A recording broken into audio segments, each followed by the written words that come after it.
Today I'm going to be watching this video. It's called Why Nobody Lives on Australia's Big Island State, Tasmania. Now, I know of course that's not exactly true. I think there's about 500,000 people live on Tasmania. Tell me if you're one of them. What's life like there? But this should be an interesting video to watch just to learn a bit more about Tasmania. Since I started this channel, it's been a place that's been of interest to me. The landscapes, the weather, they actually seem like very similar to what we have in the UK as opposed to the rest of Australia. So it's quite an interesting place. Tell me what you think about Tasmania. Let's watch. Australia is a huge country by size with a pretty small population overall. And because Australia is overwhelmingly dominant in the region, it's often forgotten that it also owns the 26th largest island in the world, Tasmania, an island that is almost the exact same size as Sri Lanka. But unlike Sri Lanka, which is home to over 20 million people, Tasmania only has about 570,000 people, That's or a very 2% interesting of Australia's comparison. total population. So why don't more people live on Australia's big empty island? We're heading down under for today's episode, but while it might be easy to look at the general population distribution of Australia at large, and that might become a future episode someday, I became fascinated with Tasmania and why more people don't live there specifically. Given Australia's increasingly severe wildfires and warming temperatures overall, it's quite surprising that more people don't opt for Tasmania's relatively cooler temperatures. Why do But they of not? course, as usual, there's a geographic reason for this. But first, because today's video is all about Australia, Hunter and I finally had to get to our episode all about the insane geography of invasive species. Australia in particular has suffered greatly at the hands of critters that were simply never supposed to be there. You can listen to the podcast episode by clicking this link or by checking out the description below. Australia is known mostly as an Anglosphere country due to its colonization by the British Empire in the late 1700s. But people have existed in Australia for far longer. The Aboriginal peoples of Australia have what is considered to be the world's oldest continuous culture, with evidence suggesting their presence in the region for at least 65,000 years. These indigenous communities thrived across the diverse landscapes of Australia, from the coastal regions to the arid interior, developing rich cultures, languages, and deep connections to the land. But as we see around the world during this time, colonization would change their lives completely. The first major change to Australia's landscape came with the arrival of European settlers. In 1788, the British established a penal colony in what would become the state of New South Wales, marking the beginning of a new era. The colonization brought profound changes, including the introduction of new invasive animals and plants, the spread of diseases to which indigenous populations had no immunity, and the start of a long, painful history of displacement and conflict between the British Empire and the Aboriginals. Just with regards to that, what do the indigenous or Aboriginal people of Australia actually think about the British? I've talked about the relationship between Australians and British, and they have that similar culture, similar mentality, but obviously the British have clearly did a lot of bad things to the Aboriginal people of Australia. Do they still have negative feelings towards the British because of that?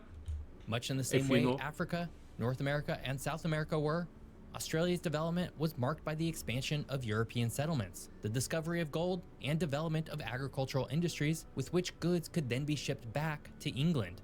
The gold rush of the 1850s in particular brought a surge in population and wealth, transforming the social and economic landscape.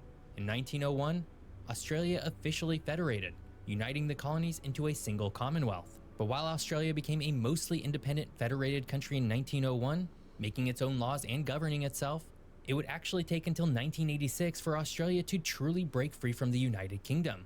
This would formally cede any and all control the United Kingdom had over the entirety of Australia, which included the island of Tasmania. In a weird way, the history of Tasmania, formerly known as Van Diemen's Land, mirrors and magnifies the broader Australian narrative. Initially used as a penal colony in the early 1800s, Tasmania saw an intense conflict between the European settlers and the Aboriginal populations of the island. The Black War between 1824 and 1831, a tragic and violent period, led to the near-complete destruction of Tasmania's indigenous population. After the war, Tasmania developed into an agricultural and mining center. The discovery of tin and copper led to economic growth, while the island's natural beauty and unique wildlife began attracting tourists. In the 1900s, Tasmania's economy diversified into sectors like manufacturing and services, with a growing emphasis on environmental conservation, given its vast quantities of temperate rainforests. Tasmania is a microcosm of Australia. Everything that happened on the mainland happened in Tasmania as well.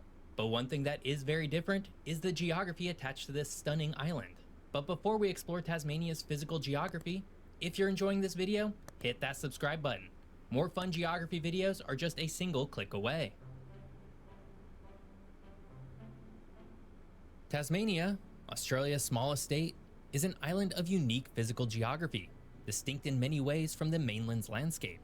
Situated about 200 miles south of the Australian mainland and separated by the Bass Strait, Tasmania is well known for its rugged beauty, extensive wilderness areas, and diverse ecosystems. And it must be pointed out that, despite being Australia's smallest state, the island itself is still quite large.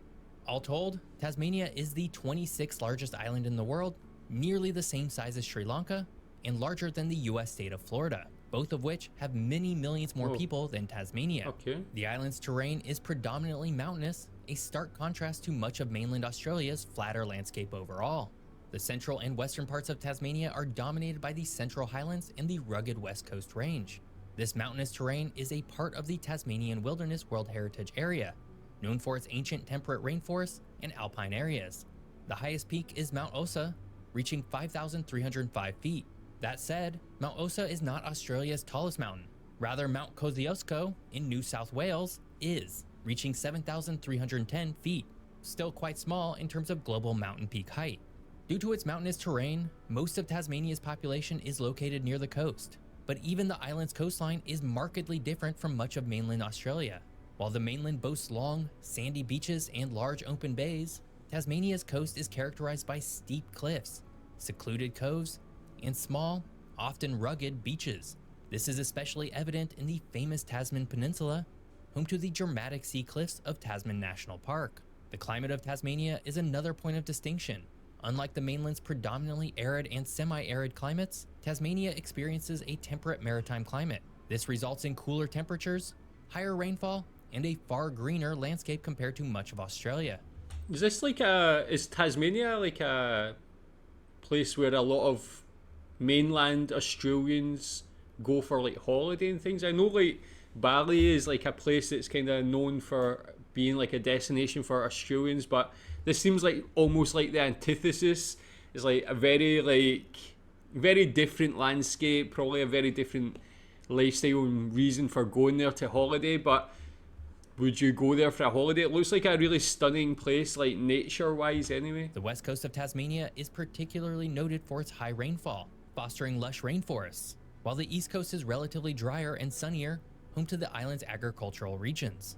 Finally, in terms of ecology, Tasmania is renowned for its unique flora and fauna. The island's isolation from the mainland has allowed for the evolution of distinctive species, such as the famous Tasmanian devil.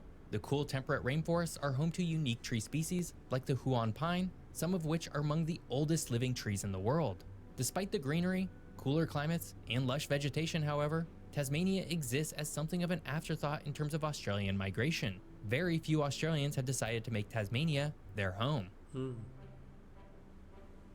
Tell me if you would ever consider moving there. Tasmania, despite its natural beauty and unique environment, has a significantly lower population compared to mainland Australia. In fact, the single city of Melbourne, located just 200 miles north of the island, has a population nearly 9 times the size of the entirety of the state of Tasmania. Which begs the question, if Tasmania is such a lush paradise, why don't more people live there? As with population migration around the world, economic opportunities play a crucial role in determining where people choose to live. In this way, Tasmania and Australia are not all that different from, say, the United States or Canada. Cities like Melbourne and Sydney are economic powerhouses of Australia, offering a wide range of job opportunities. Tasmania, on the other hand, has a more limited economic base. Historically reliant on resource-intensive industries like mining and agriculture, Tasmania has yet to experience the same level of industrial or technological development as mainland cities. This limitation has influenced migration patterns, with many seeking employment opportunities gravitating towards the mainland.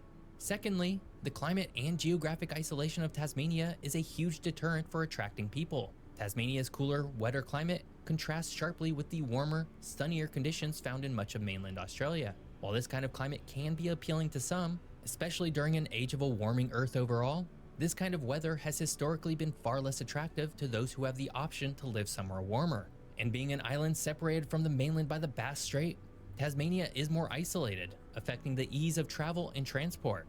And while the island is only 200 miles south of Melbourne, Tasmania's largest city, Hobart, is on the far southern side of the island, making the largest population center even more isolated than the island itself. Yeah, that's true. I never thought about that one as well. That does make quite a difference, almost double the distance from Melbourne. But I mean, would it be hard to live there? It's talking about like not being as developed economically or technologically.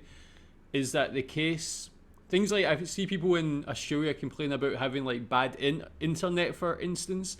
Is the internet even worse here? Do you have better internet in Tasmania?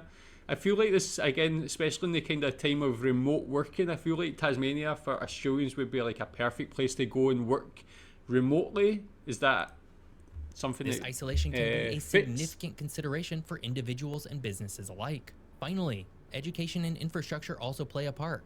Major cities like Melbourne and Sydney are home to some of Australia's top universities and cultural institutions, drawing students and academics from around the world.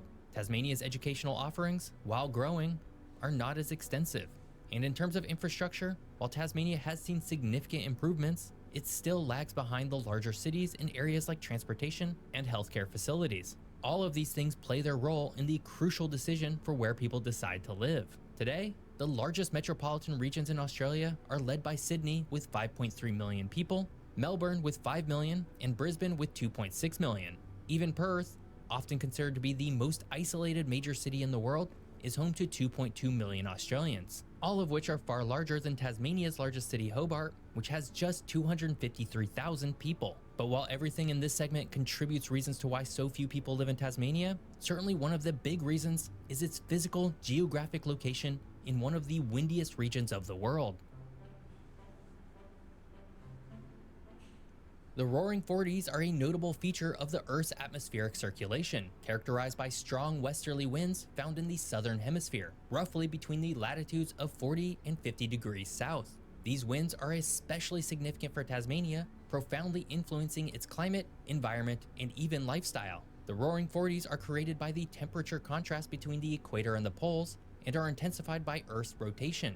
The absence of significant landmasses at these latitudes in the southern hemisphere allows these winds to travel across the ocean with little interruption. Tasmania just so unluckily placed in there. As a result, Tasmania, situated at the edge of these latitudes, experiences the full force of these winds. In terms of climate, the Roaring Forties brings cool, moist air to Tasmania, contributing to its temperate maritime climate. This results in relatively consistent rainfall throughout the year, particularly on the western side of the island, where the winds first make landfall. The high levels of precipitation support the island's lush rainforests and have a significant impact on agricultural practices, favoring crops and livestock suited to cooler, wetter conditions. The strength and consistency of the Roaring Forties have also shaped Tasmania's landscape. The western coast, facing the brunt of these winds, is characterized by rugged, dramatic scenery with steep cliffs and large waves. This has not only created a unique natural environment, but also poses challenges to navigation and settlement along the coast. But it's not all bad. Due to its strong winds, the Roaring Forties have been harnessed for renewable energy in Tasmania. That's a good The state idea, has an ideal location for wind farms, and these winds play a crucial role in Tasmania's efforts to produce sustainable energy. In fact, as of early 2023, Tasmania became the first Australian state to become 100% powered by renewable energy. Whoa, this unique that's awesome. geographic benefit makes Tasmania uniquely suited towards a future with green energy and could prove to be a population driver in the years to come. Tasmania is often ignored on the world stage and even in Australia proper, but the small island state is quite unique and offers a climate that, in a warming world, is quite enticing. But unless something dramatic happens on the mainland, Tasmania will likely continue to be Australia's smallest state for a long time. I hope you enjoyed learning more about That was really interesting. Yeah, I did learn a lot about Tasmania there. Got to understand it a little bit better. Yeah, it's just, I mean, for me, it does seem like a great place to live, like especially being less populated, but having so much kind of natural beauty and things to do like that. Really cool how they've adapted to being in that like unfortunate strip there with the wind and just turned into like a positive, making them be able to produce so much clean or wind energy, get renewable energy. So tell me what you think about this. Would you ever consider moving to Tasmania? If yes, why? If no, why not? Thanks.